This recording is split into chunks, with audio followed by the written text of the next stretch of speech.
great day. Blessings to you. Thank you for tuning in to another episode of Behind the Eye of Kai with your host, Kaixa Rodriguez, aka Diamond Butterfly. Make sure you tell a friend and bring a friend. And come on back every Monday at 11:30 a.m. to 1 o'clock p.m. Eastern Standard Time. Join me for some hot, candid, informational, and entertaining, sometimes funny, witty conversation about everything under the sun, from music to food to love and laughter, business, and maybe we'll just ramble and chit chat sometimes. I'm glad to have you. I hope you enjoy the show. Let's go.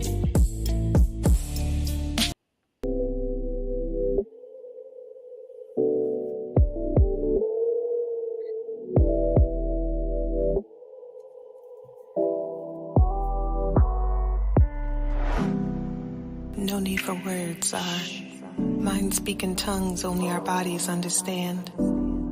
The language of a forbidden land. The language of a forbidden land. Champagne and slow music are usual to set the mood, but not tonight. Not tonight.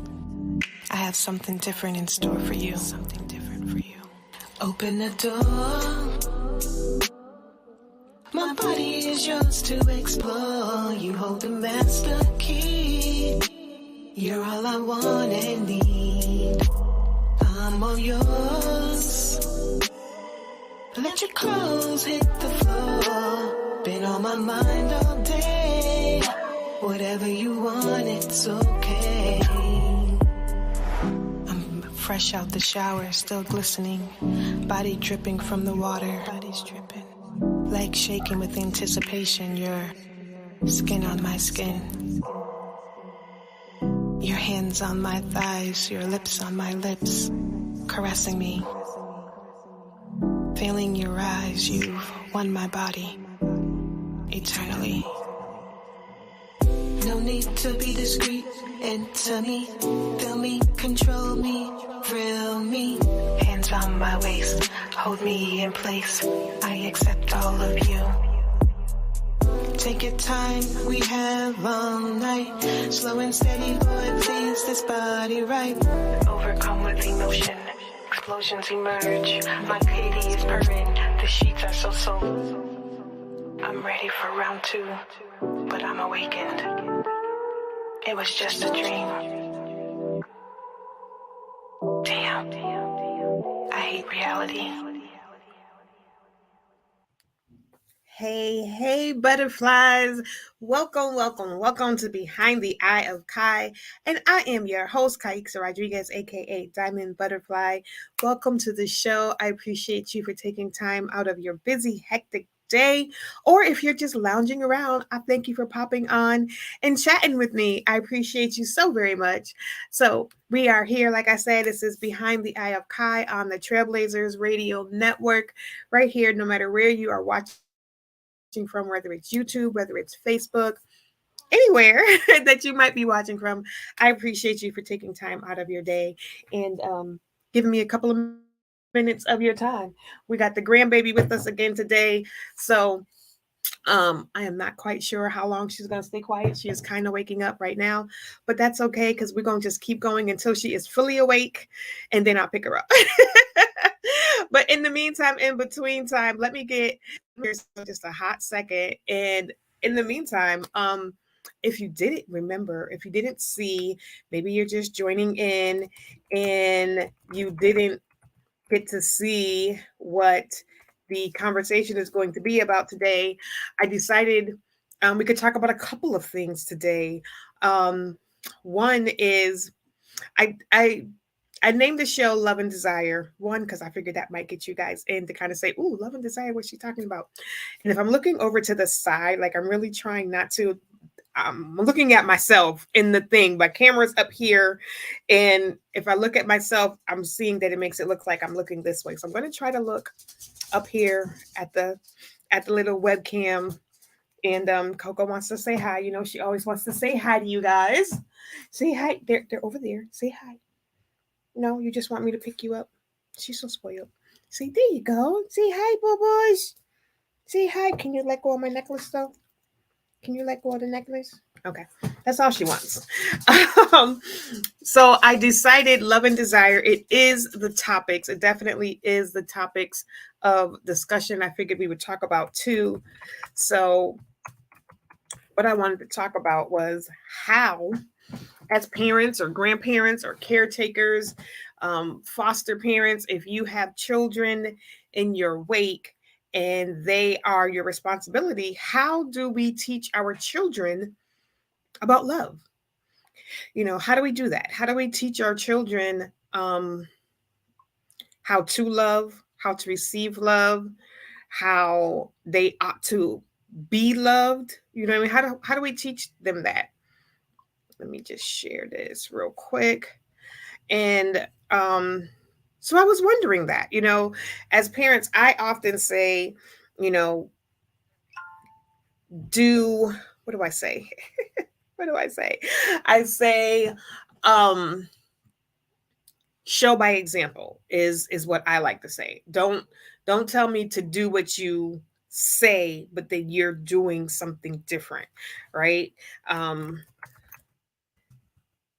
ah, trying to talk and type at the same time because I don't want any dead airspace. You know, so how do we do that?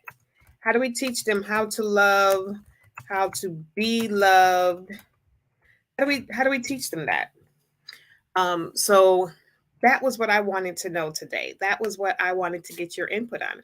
How do you teach, if you're parents, how do you teach your children how to love? How do you teach your children how to be loved, how to share love, how to um accept love from others? You know, how is it okay to, you know, say, nah, this is not how I want to be loved. This is not my love language.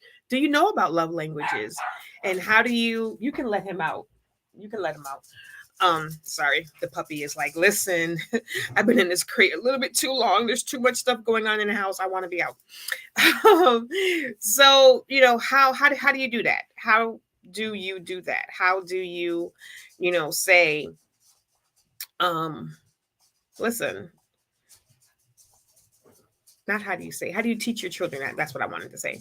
How do you teach your children that? How do you make it okay for them to know that they have a right to say how they need to be loved, because everybody doesn't need to be loved the same way. Everybody's love language is different. You know what I mean? Everybody's love language is different. I need to get this off my screen. I can look at that later. Things are just going haywire right now, y'all. Give me a second. I've got all these things popping up and I'm like, stop it. Um all these things are popping up all over my screen. Okay. Um Everybody's love language is different. And as children, they of course do not know what their love language is because they are just developing that. But as parents, I think we kind of have a a hand into what a child's love language turns into. For me, my love language is cooking. My love language is doing for others, sometimes to my detriment because I am a yes person. I love to be needed. You can come on in and use it, Javi.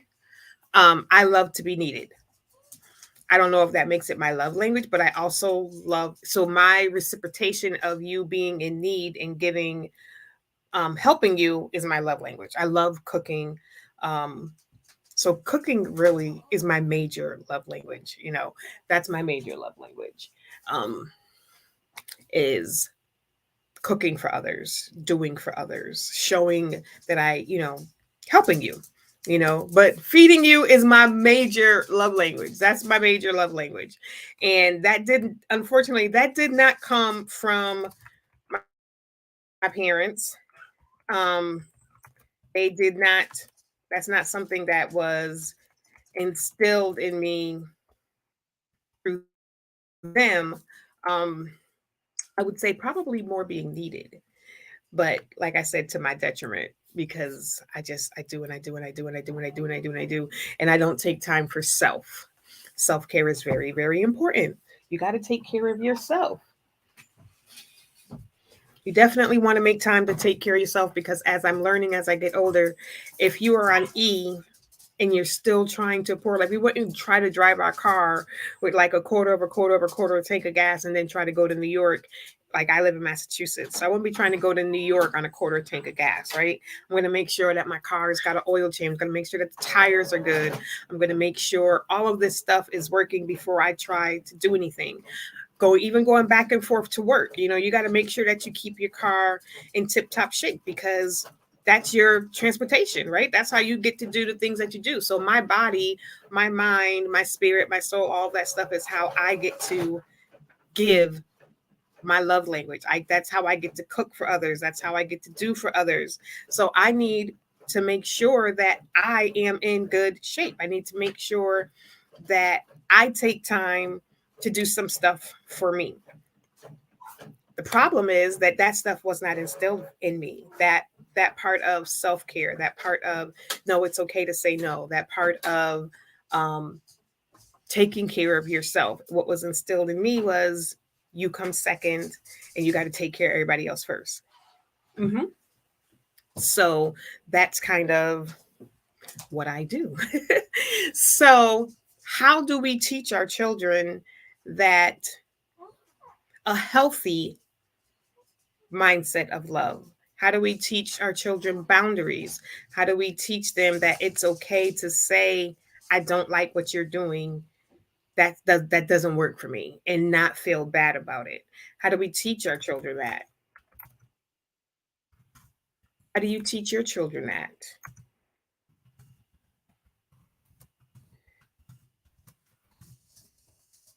We tell them, people always say stranger danger. If somebody's not doing something, you can say no, but that's just words. How do you instill that in them? I was watching and I can never remember. I always want to write down the show that I watch when I see these things. I'm always thinking that I want to watch these um write down the name of the show so that I can, give credit to where I got this idea from. But I will find it and I will make sure that I do that. Um, it was on Instagram, I think. I think I watched it from Facebook, and Facebook took me to Instagram. So that's like where I got it from. And I finally did actually like the page, but I don't remember where I got it from, unfortunately. So, and I was trying to see like if I was going through my Instagram now just to see like, sometime maybe somebody might comment on your comment. So maybe I could go back to it. But I don't know. I don't see it. Anyway, so a guy had asked um if this particular group of people were also teaching men how to be loved, because everybody's always talking about women and stuff like that. So was there something that was teaching men how to be loved? And I was like, that's a really good idea, a really good thought. How do you teach your sons how to be loved, like how to show love, how to display love? um and it got me to thinking, because we always talk about men as adult women. We talk about men that they're closed off, that they're silent, they don't express their emotions. um but yet when we have children, we have little boys, what are we telling our little boys? The two don't match up, right? We want, as adults, sorry, I have this piece of hair somewhere on my face and it's driving me crazy. As adult women or men, we want partners that are open, that are vulnerable, that will tell us when they're upset, that will tell us what's wrong with them, that have an open dialogue with us. But then as children, we teach our sons crying is not manly, suck it up, if you fall, just get over it, you're a man, you just got to power through it. um we don't give them a safe space to, and I'm being general, so I'm not saying every parent does this. We don't give them a safe space to express themselves, and we don't adequately teach young boys how to express themselves. We do a little bit better job with women. They fall, oh baby, well, you're okay, boo hoo hoo, let me fix you. We do that with our girls. We overly, not even overly pamper. If I was to say overly pamper girls, I would say it's because we underly pamper boys. We think of, like that mom that will say coddles her son is doing him a disservice. But when your daughter grows up, she's not going to want that man that can't adequately express his emotions, because when he can't say what he's feeling, it comes out in other ways, and usually not in other good ways. It usually comes out as anger. It usually comes out in abusive type of ways. It usually comes out in men not knowing what to do with what they're feeling, because they've never been told or taught that it's okay to have these feelings, one, and two, how to get them what they're feeling from the inside out. So they get easily mad. They a whole bunch of things. Y'all know, because we've all dealt with it. And if men are being honest with themselves, they know themselves that they don't know how to adequately, some of them, we won't generalize, we'll try not to generalize. Some of them don't know how to adequately say what they're feeling. And a lot of women don't either. You know what I mean? I'm not saying that women have this magic key, because a lot of us don't. I know I don't. A lot of times I don't, especially when I'm upset. If we're just having a random conversation, I can probably talk to you. If I'm mad, I could easily go from 1 to 100. And that's not good. That's not good for a man or a woman to snap like that. And when I get to a certain point, there is no shutting me down. There's no turning me off. I'm just going to keep going, like, until the steam is out of me. And a lot of that is because I hold things in as well. I don't talk about things when it's relevant right then and there. I wait. I don't want to rock the boat. I don't want to get anybody upset.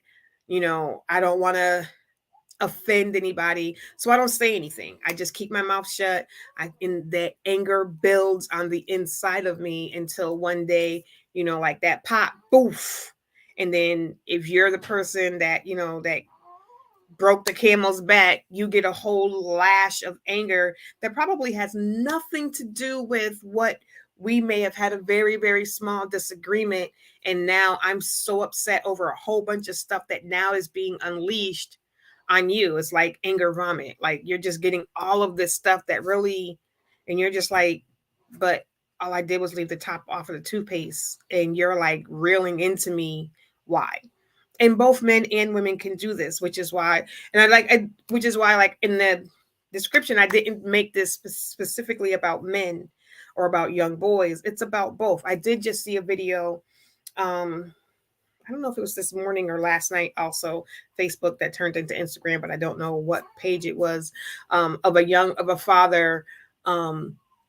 The daughter had said he was a bad parent the day before. She was upset at him, and she's a little girl, maybe 3, 4, maybe 5, because she was able to communicate well. And he was saying, yesterday you called daddy a bad parent, and that hurt my feelings. Why? What did I do that made you? Why would you say I was a bad parent? And she was like, yeah, I was just really upset with you. I was really mad. Well, she said annoyed. I was just annoyed, and when I'm annoyed, I say things that I don't really mean. And then he, came back and said, well, how can we fix this? Like, what can we do? What can daddy do to help you? What can you do so that the next time you're annoyed, you don't say something that you don't really mean? This is what I mean by, this isn't about how to teach you how to love, but it does teach you how to interact with other people, because you can't just lash out and say things that you don't mean just because you're upset and because you're angry. That's just not cool to do, and then you want to be sorry, like sorry fixes everything, you know, because it doesn't. I'd be like, hey, let me punch you in the face and then say sorry. And now tell me if your face stopped hurting. It didn't, right? Your face didn't stop hurting because I magically said sorry. And some people want, when you say sorry, for everything to go back to normal now. Like, I said sorry, so you shouldn't be mad no more. You shouldn't be upset anymore. Everything should be roses. And otherwise, why am I saying sorry? Like, well, if you're saying you're sorry or you apologize for the action, If you're only saying sorry because you don't want any repercussions, you don't want any type of feelings or anything to be seen that somebody is upset with you, then you're not really sorry, because every action has a reaction. Every negative action, even some positive actions, have consequences, and consequences aren't always a bad thing. It resonates in us with a negative outcome, but consequences are just the results of an action. Those are the consequences. That's the result of an action. We say consequences usually with something negative, but it's not always negative. It just means you did A, and this is the result. This is the consequence. This is the result of whatever you did. If you work really hard, the consequence is that you're probably going to succeed in life. You're probably going to get some things done because you work hard and you work diligently towards the things that you want to do.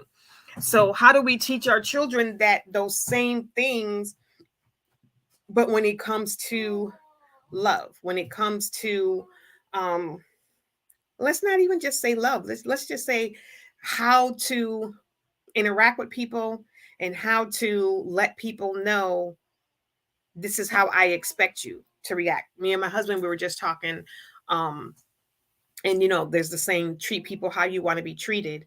And I'm like, no, that's not it. Don't treat people. It's not about treating people how you want to be treated. Because if that was the case, the saying would not be that you cannot love a man to make him love you back, right? Because if I treat you the way I want you to treat me, I should be able to treat you good. I should be able to cook. I should be able to clean. I should be nice to you and kind to you, and you are automatically going to do those things back. We all know that's a lie. That is not how it happens. That is not what it does. Otherwise, good women wouldn't get cheated on. Good men wouldn't get cheated on or be in abusive relationships or anything like that, because it doesn't work. It's not about how I treat you. It's about how I teach you to treat me. People treat us the way we allow them to treat us. We teach people what we accept. And how do we teach our children that it's okay to say no? I don't like that. I don't like when you talk to me that way. You know, um I don't like when you tell me you're going to do something and you don't do it. I'm not going to tolerate that. I'm not going to put up with that. This is what I expect. If you tell me A, I expect it to be A. And if it can't be A, I expect you to let me know and not just blow me off. Right? They learn this by watching. We can tell them every day until we are blue in the face that um do this, do that, do this, do that, do this, do that. But if they don't see it in our day-to-day lives, if they don't see um you exercising the very thing that you are telling them to do, how do they know it works? And then you become somebody who doesn't even live by the words that you're telling them to live by, right? If you say treat people nice and be kind to people, but you're always cussing people out and you're always talking bad about people, well, you're saying two different things. So now you can't get mad when your child acts just like you. That's not what I told you to do, but it's what you showed me to do. You showed me better than you told me. And people pay more attention to how you treat them, to what you show them, than what you say. Because I can say all day long, I love you. I can say all day long, you're so important to me. But do my actions back that up? Do my actions back that up? And everybody has a different understanding or a different expectation of what they think your action should be to show that you love me, right? Like one person might be, well, if you love me, you're going to do whatever I tell you to do. And whenever I need something, you're going to give it to me. That's how you show me you love me. If I call you and I need X, Y, and Z and you can't give it to me, then don't tell me that you love me. That could be one person's, and your counter is no. Your counter would be, well, this is how I show love. This is how I answer your phone calls. I talk to you. I uplift you. I'm there for your dreams and your goals. That's me. That's how I show you that I love you. Maybe it's not what you want. And then that person can decide if they want to be a part of that. That's a healthy relationship. That's a healthy communication. But if you're not communicating what you want, and you're not communicating what you need, and you're not communicating what you will not do or what you are willing to do, this is where it goes back to Tony and I talking about like talking. Back in our days, you talked to somebody, you got to know somebody, you laid everything on the line, put everything, all your cards on the table. This is what I want, this is what I want, this is what I'll do, this is what I'll do. Are we willing to work it out? Somebody has to teach you to be, to know it's okay to say what it is that you want, so that you're not spending years and years and years just going with the flow. You have to be able to see. So that's why I say staying together for the kids is unhealthy, because those kids do not see two parents in love. Those kids do not see two parents showing affection to each other. They may even know that mom and dad got a side partner. So now it's like, okay, mom and dad are married, but I know daddy got little Susie over there, and I know mommy got little Junior over there. So what are we doing here? Staying together for the kids is not a good thing.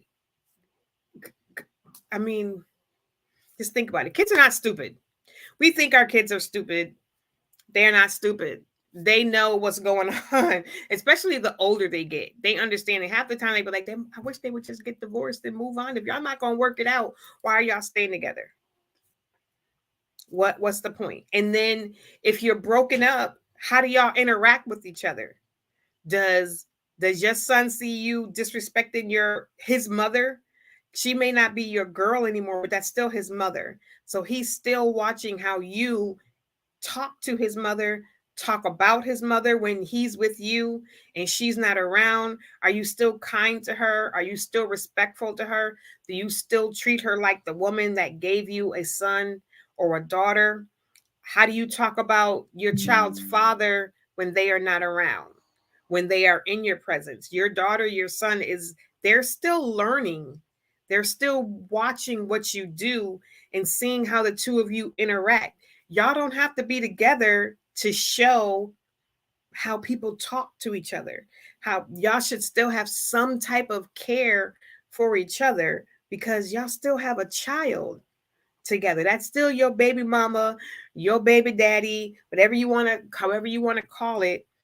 Be civil to each other, especially when around the kids. And even when the kids are not around, you don't let somebody else disrespect your son's mother. He's sitting right there, but your new girlfriend is talking all types of junk in his presence about his mother. And you, yep. What? So you just taught your son that it's okay to disrespect the mother of his child, his mother. Same thing with the father. I always said, let them make up their own decision. You don't got to say anything negative. It didn't work out with me and your dad. It didn't work out with me and your mom. That's it. They don't need to know no details. They don't need to know all of that.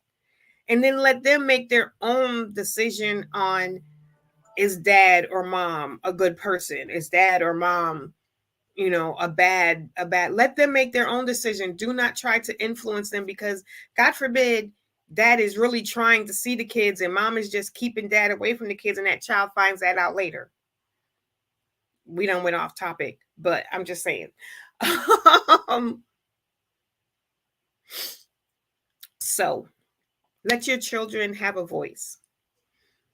Teach them how to use that voice. Teach them that it is okay, like, to say yay or nay. Teach them to know what they like, what they don't like.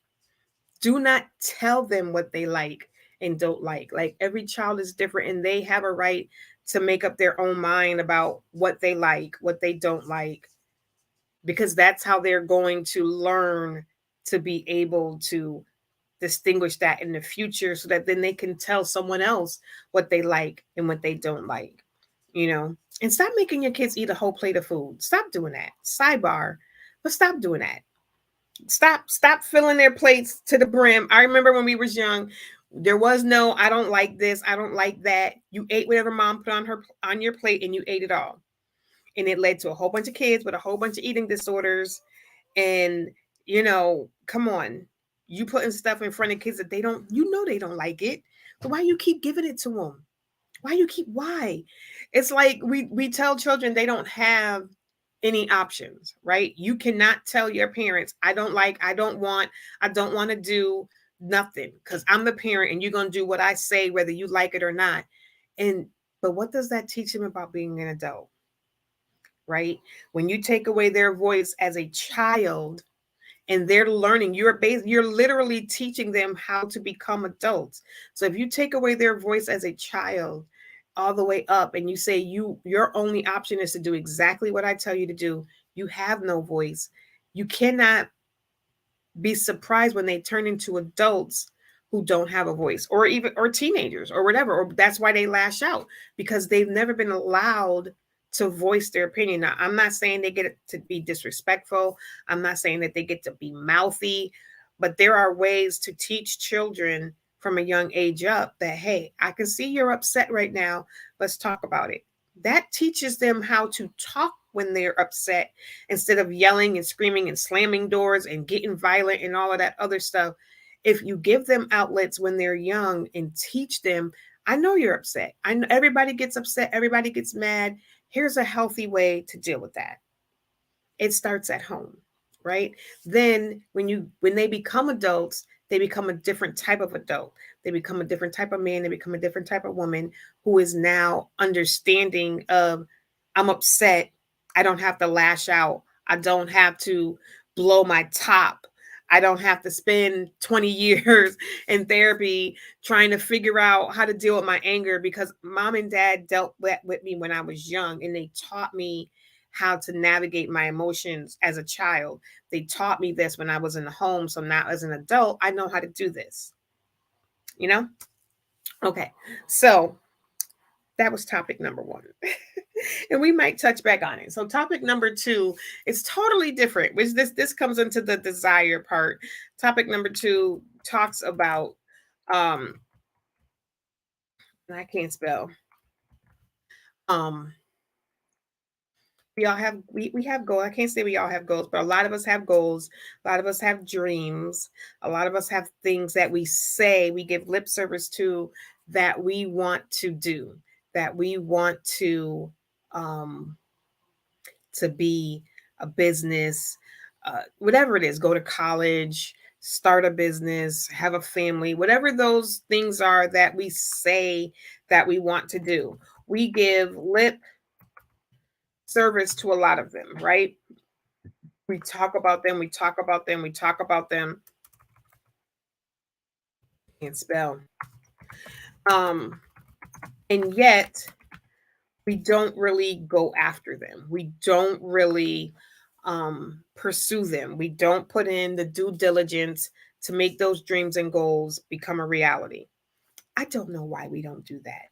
I don't know why. There are those that do, and there are those that don't. Like I told my therapist last week, I said, to me, the difference between some successful people and and I say unsuccessful, just meaning people who haven't reached their goals. And I say some because this isn't the case with everybody.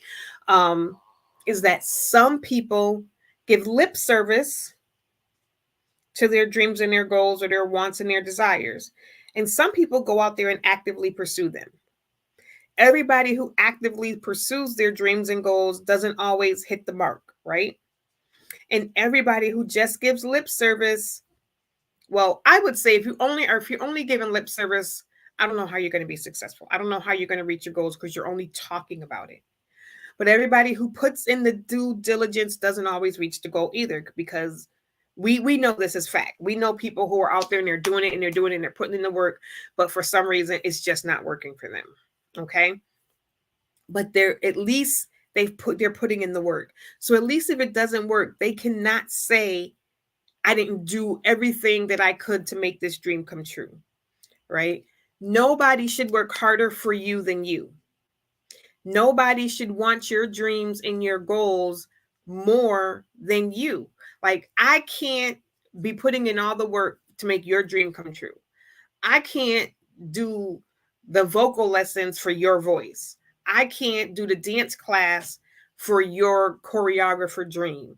I can't go to culinary school for your bakery dream. Like, those are things that you have to do. I can help you plan. That's something that I do. I can help you plan. I can help you figure out, okay, well, I want a bakery. What do I need to do? I can help you with steps. I can help you trying to navigate the waters and figure out A, B, and C and stuff like that. But guess what? Even if I put together a plan, you have to do the work. You still got to do the work. If I'm going to do all the work, why would you end up with the degree at the end? If your teacher did all of your homework and all of your classwork and studied hard for you, why should you get the 100 on a test? Right? You have to want it as badly as you giving it lip service. If you don't want better, you're never going to get better. If you don't get out there and figure out how you're going to get better, like, you tired of having no money, you tired of always being broke, you want to go on these trips and you want to do these things, but you can't figure out, then stop saying what it is that you want to do and figure out what you have to do it. Lip service does nothing. And after a while, people stop listening to you because they're like, yeah, here we go again. Yep, you said that last month. Yep, you said. And then by the time you're really ready to be serious, you've lost people. You've lost that first batch of people who were going to be excited for you because they're so used to you never following through that they're just like, yeah, whatever. Oh, she actually started school. Yay. Let's see how long that lasts. And you cannot blame anybody. We cannot blame anybody but ourselves when we get to this point, because it's like the boy who cried wolf. You can only do that so many times before people totally ignore you. And you could really be doing it this time. You could be 100% serious this time. And now you feel like, oh, ain't nobody supporting me. Ain't nobody got my back. Wait till I arrive. Don't come calling me now. But they're like, listen, we've been right here cheerleading you on this whole time. And you were sitting on the bench talking about how you want to get in the game. But every time the coach call you in, you like, nah, my nail hurts. Nah, my toe hurts. Nah, not today. When you going to get in the game? And then by the time you win the game, people are like, oh, I ain't trying to go see that game. She says she gonna play today, but I don't believe her. It's not that people aren't supporting you. It's that they don't know how serious you are because they haven't seen the proof. The proof has said, no, I'm not that serious. It's not, I'm not ready yet. I'm not ready to get really serious. And until you're ready to get really serious, I say, shh, shh, shh. Because you are definitely putting your foot in your mouth when you keep giving your dreams lip service and you keep posting about what you want to do, but you never do anything to actually do it. You'll have people in your corner. You will have people who will say, listen, I'm telling you, you're going to need to do X. You need to do X, Y, and Z. You need to do this. You need to do that. I'm I've been where you are. I hear what you're saying. You want this, you want better. And maybe you're not even asking for help. Maybe people just see you in a situation and they don't want you to go over the cliff. They can see the cliff is right there and they can tell that you don't see it. So they're trying to help you not jump off the cliff, but you're like, I'm good. I got this. It's okay. It's okay. Until you fall off the cliff. Now you're like, help me. And they're like, well, didn't I tell you there was a cliff there? I told you what to do because there was a cliff there and you wasn't paying me no attention. That's what my husband likes to say. You weren't paying me attention. Now you want my help. Me, I'm going to throw you a rope. My husband might be like, listen, you're going to have to figure out a way up because I told you there was a cliff there. But be serious. Be diligent. I always say, dream. Nothing wrong with dreaming. But after you dream, plan. If it's something that you really, really want, after you dream it, plan it. Don't just sit on the dream. Don't just talk about the dream year after year after year after year. Plan. Sit down and plan. Okay, I want to do makeup artistry. I want to be known as the makeup artist in my city. What do I need to do? I need to take a class. Okay. because I do me. Let's say me personally. I can do makeup. I do makeup, but I'd like to take a class. I'd like to get some type of paper that says, I've got some type of certificate in what it is that I do, even though I've been doing it for years. Okay, so how do I find a class? Well, go on Google. Go to all of these and figure out, where is there a makeup artistry class? Is there something you can do online? Is How do you do this? Okay, so okay, after I do that, what else do I need to do? You need to get your license. You need to make your business official, get your LLC, get you a name, patent, trademark. There's things that you need to do. So make a plan. Then within that plan, go in next to that plan and figure out, how do you do each step, right? What do I need to do to get an LLC? I know I need to do it, but where do I need to go? What do I need to do? How much is it going to cost? What are the steps? Business cards. What I need a logo. What colors do I want to use on it? Am I going to get an actual place, or am I going to start at home? Plan it out and get detailed in your plan. I think the more detailed we are, the more you really see what it is that you have to do. Don't just put the steps in and leave it at that. Like, you need to get business cards. Okay, because now when it's time for you to get business cards, now you're going to be like, okay, so I need business cards. I need business cards. No, give yourself some room. I need business card. List 3 or 4 sites where you can get business cards, or some people that that do logos. Some places, companies that can print business cards. Figure all it out. Plan, and then a detailed plan, right? And then execute the plan. What good is a plan if it's just sitting on your phone somewhere, or it's just sitting in your computer somewhere, or you actually printed it out and it's pinned up on your wall somewhere, but you're not doing any of the steps? What good is that plan? It's, again, lip service. It's just more lip service to you not actually doing it. Stop being a procrastinator. Stop being a procrastinator, and stop letting fear and doubt, or whatever it is that's holding you back from your next step, continue to hold you back, because you don't want to be here next year. You don't want to be next January 2025 saying the same old stuff over and over and over again. You don't want to be here 6 months from now sitting in the same exact spot, talking about, I want to do, I wish I could do, I have a desire to do, or I know I need to do, and you haven't done anything to progress it. 1 step, 2 steps, 3 steps, you've got time to get them in, but you have to put in the effort. You have to put in the work. You have to diligently be moving forward. And sometimes you do have to pause. Listen, there is nothing wrong with a pause. There's a difference between a pause and a stop, right? A stop is when you just stop. I ain't doing it. I'm not doing anything else. I'm done. Sometimes life makes you pause. You might get sick. Somebody might pass away in the family. Your money situation might get funny to where you can't continue to move forward with the things that you were doing. It's okay to take a pause. Give yourself a timeline for that pause, though. I'm going to take some time out. I'm going to take 2 weeks or 3 weeks, and I'm 2 days, whatever it is. And I'm not going to deal with this business stuff right now. I'm not going to deal with whatever it is that you were working on. I'm going to close the computer, and I need a breather. I need to deal with this other thing right now and not think about this. That's okay. But make sure you go back and you pick it up.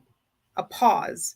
Like, you hit pause on the TV, you hit pause on your music or whatever. It's not a pause forever. It's a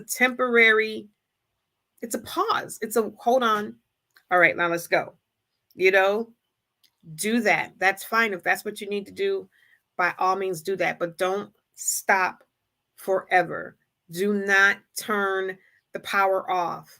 Keep going. And maybe sometimes you just have to switch focus. Maybe what you're focusing on right now, that's too much for you to focus on right now. Sometimes you have to reevaluate where you are in the timeline.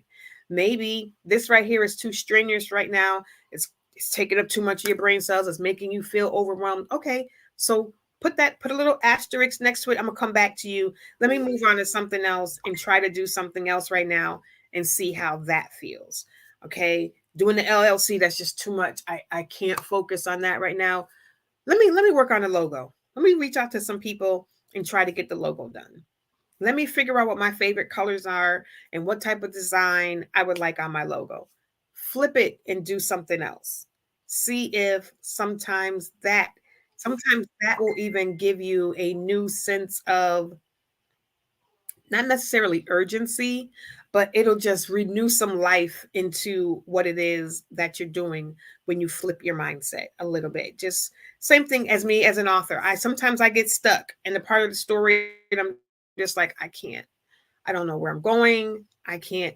But sometimes when I'm writing, I know where I want to get to, but I'm here and I know I want to get there and I know I want the story to progress to there. So sometimes I can just be like, well, you know what? I'm going to leave this part of the story alone. And either what I do is I go back and I read like maybe the chapter or two before. I'll let that continue because sometimes I can catch little things and that re listening to the story up until this new point can kind of trigger some new words.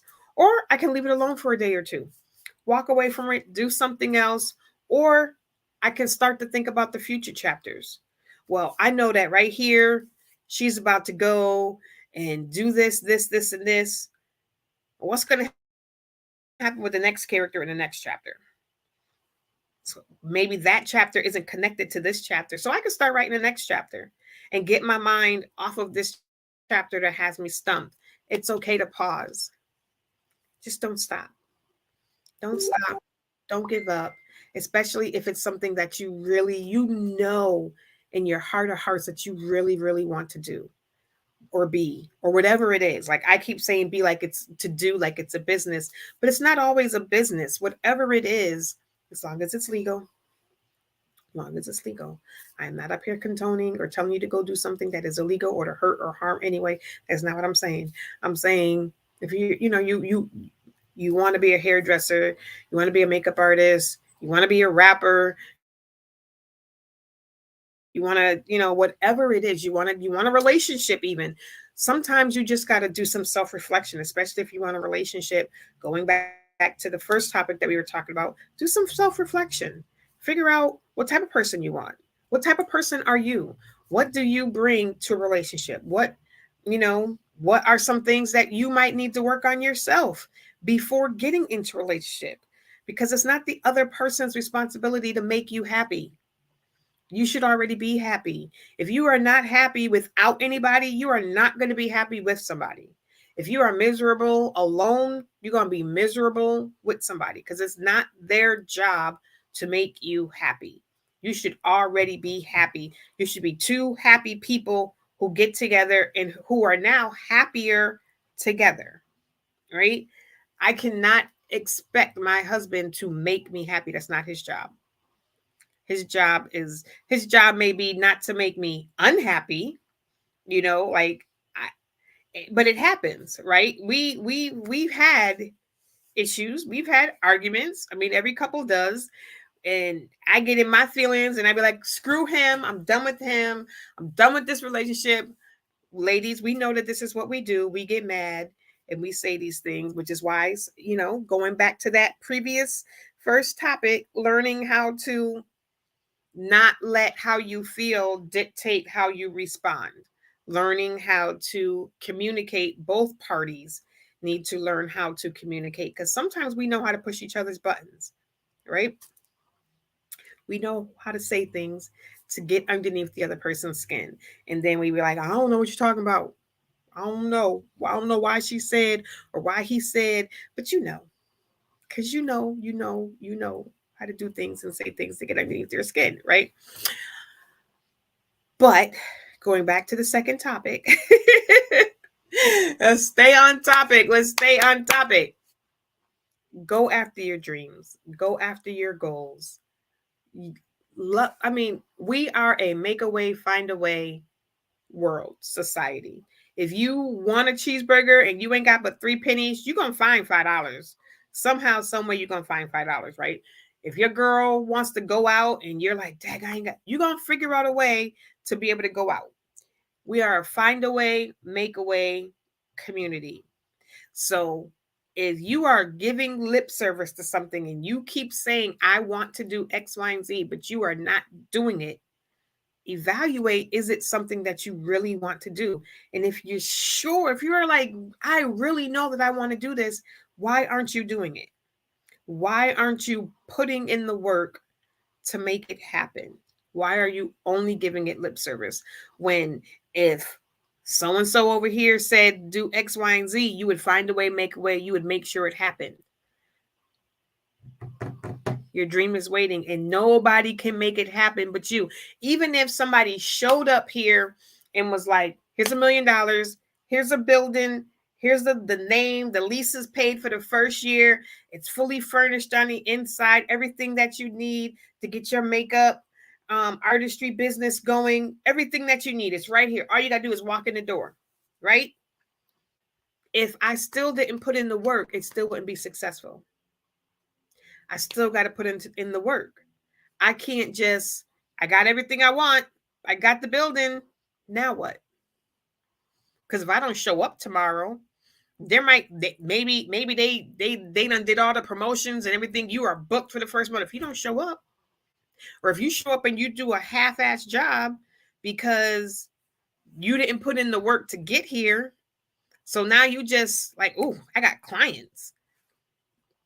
But you don't do them service, you don't treat them right, you don't give good customer service, you don't do a good job on their face, you don't know your stuff because you didn't really do the work to get here, so you don't know anything about skin, you don't know anything about different face structures, you don't know what a cut crease is, and people are asking you for a cut crease and you're like, well, what's that? And they're like, well, you're the makeup artist, aren't you supposed to know?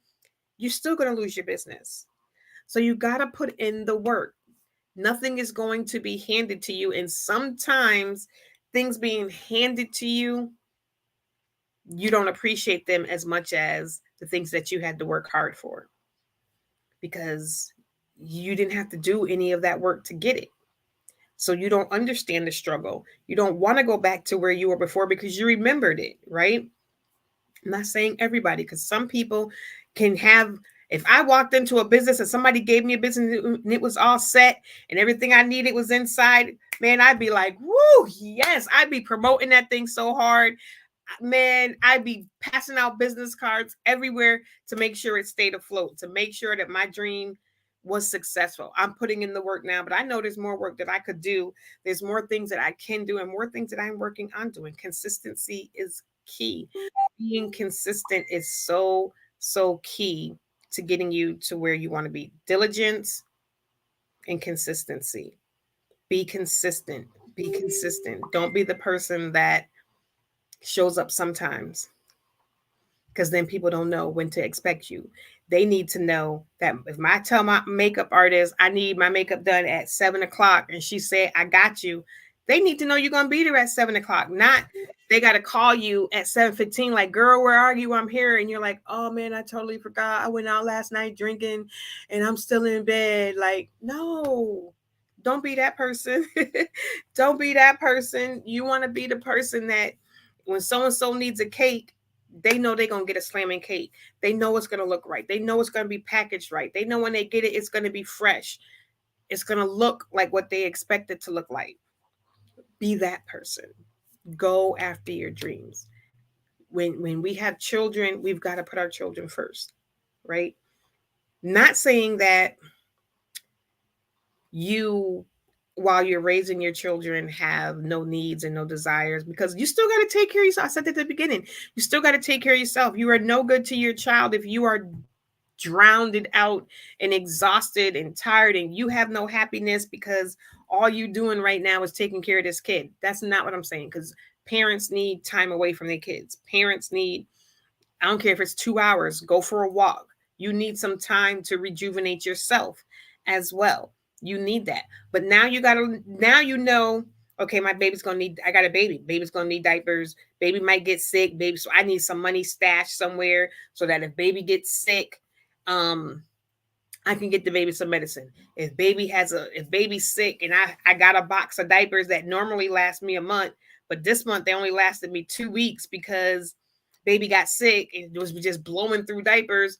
I got a little stash. Babies, they grow like crazy. They grow like little weeds. So like Ivy done went through all her newborn in 0 to 3 months. Some things she's in 6 to 9 months, and she's not even 3 months yet.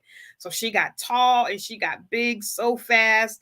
And so, my son and his partner, they've got to know. They know this, like we got to get clothes, we got to get this, we got to have money for diapers, we got to have money for formula, we got to have money for, as she's getting older, she's going to want toys and things like this, and all of those things that go into parenthood. And as they get older, things only get more expensive. Like, I say the first year is like really expensive because formula is expensive. Then pretty soon she'll be able to eat, the little rice cereal stuff, and then there's that stuff, and then there's bowls, and then all of those little things in the first year. But as they get older, clothes get more expensive. This gets, now they got this, now they want toys, now they want this.